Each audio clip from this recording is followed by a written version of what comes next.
Hi YouTubers, welcome back to my channel. I thought I would do another short video unusually about this eye palette from Chanel, which is part of the Les Intemporales collection. I talked about it a little bit just a couple of weeks ago when I bought it along with the nail polish, although I hadn't used it a lot at that point. Since then I have used it a few times and kind of formed a more informed opinion of my own.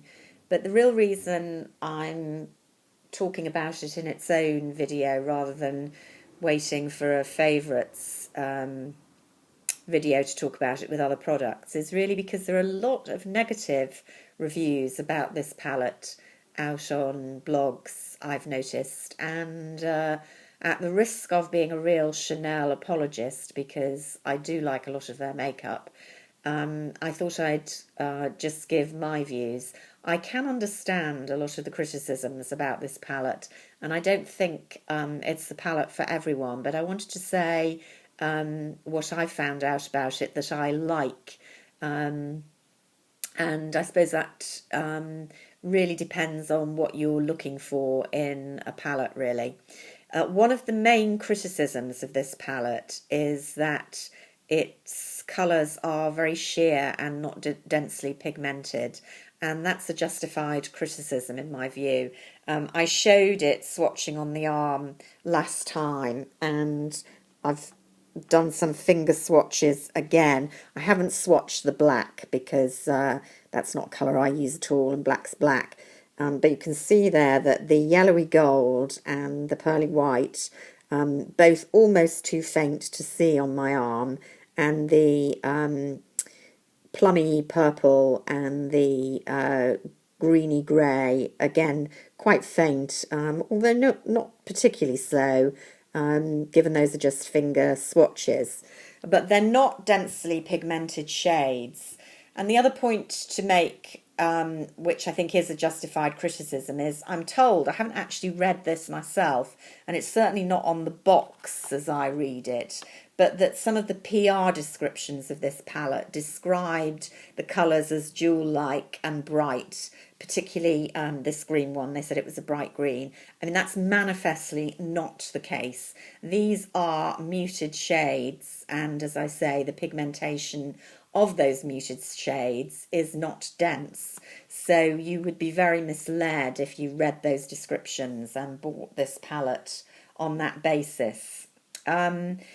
Other criticisms that I've read, I don't actually agree with. So, can I say from the outset, one of the most savage reviews of this product is on Temptalia, which is a very, very popular and reputable site, and I often go to her reviews myself, and she's a very trustworthy reviewer, and I love how detailed her swatches are and so forth. So this isn't at all a personal attack.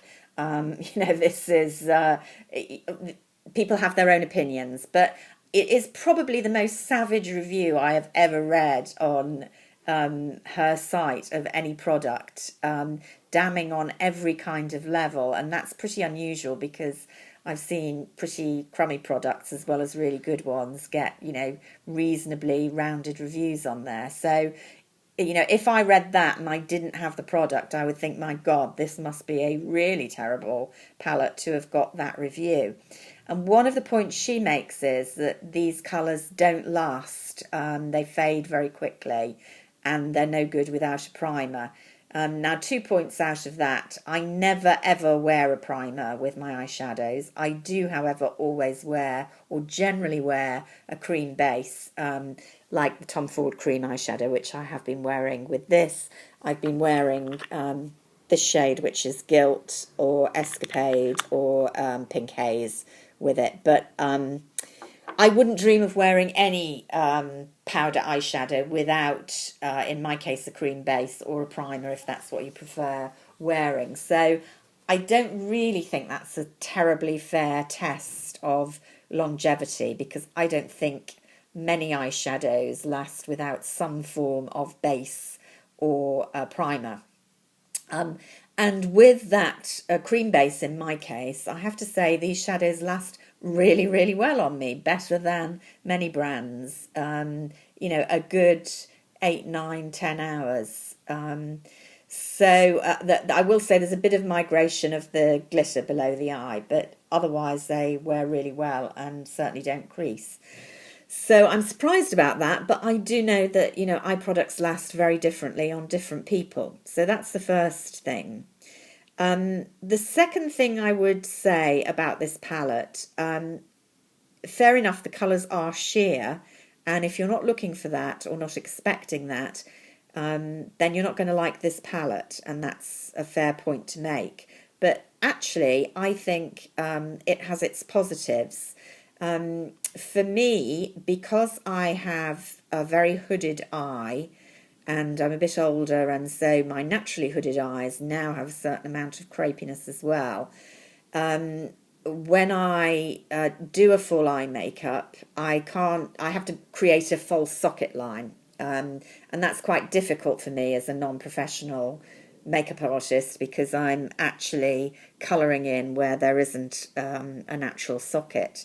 So I quite appreciate sometimes a less pigmented shadow because it's much, much easier to work with without making a mistake, erasing mistakes, and creating something that's a bit more subtle. What I've found with this palette is that with a cream base, working this beautiful, beautiful lemony gold shade, which is sheer enough to work all over the eye socket and above into the brow bone. If you don't mind a little bit of shimmer, particularly in electricity, it's not too shimmery in daylight, but for some reason electricity makes the shadows look much more shimmery. But to me, that's ideal for translating into the evening. This just gives a great wakening up of my whole eye area, a bit like products like Benefit's lemon tint, kind of erase discoloration and make the whole eye area look brighter without being too false. In other words, you're not getting bright lemon lids, but you're getting a lift. And it also works to lift the other shadows. So what I've been doing is covering the whole eye area with this lemon. This white, I have found it's a very, very cool toned, bright white, but not too pigmented, so that you get this good brightening effect in the inner corner of the eye if you have quite a lot of discoloration, as I do. This is the perfect shade, better than a pure matte, I have found, to lighten that area. And then I've been using particularly this green to create a false socket and on the outer corner of my eye. And over the yellow, and if necessary, toned down with the white, it actually gives a really kind of aqua shade on the eyelid, a bit like this shade here or the ring that I'm wearing, not quite as bright as the ring. Now that's not going to be a great colour on everybody. I have light grey blue eyes, and I think it's a really flattering and pretty shade, particularly with the sheerness that this formulation gives. And then the other thing I've been doing is, again, using the definition for a slightly bolder look of this much more conventional kind of bruised plum effect. Again, the sheerness is just a bit easier for me to work with and build up without looking too much. And either brightening it with the yellow or with the grey-green.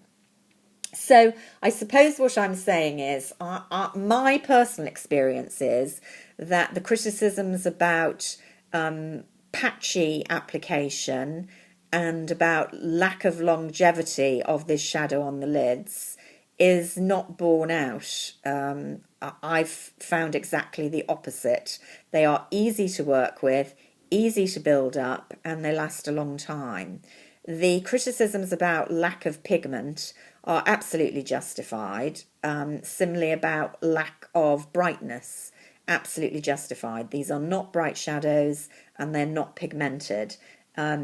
but they are what they are, and they have their uses. And interestingly, if you look at Temptalia's review of this and the actual eye makeup that she does, she shows a picture of it.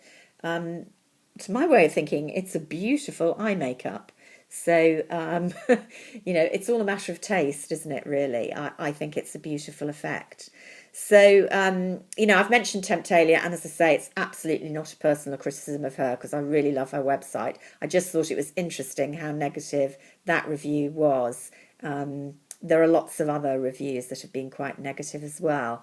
And I just thought it was interesting to give a kind of contrary opinion if you're still thinking about looking at this palette. It won't be for everyone, but definitely not one to be written off with, at least without going to have a little look at it yourself. So that's all for today. Bye for now.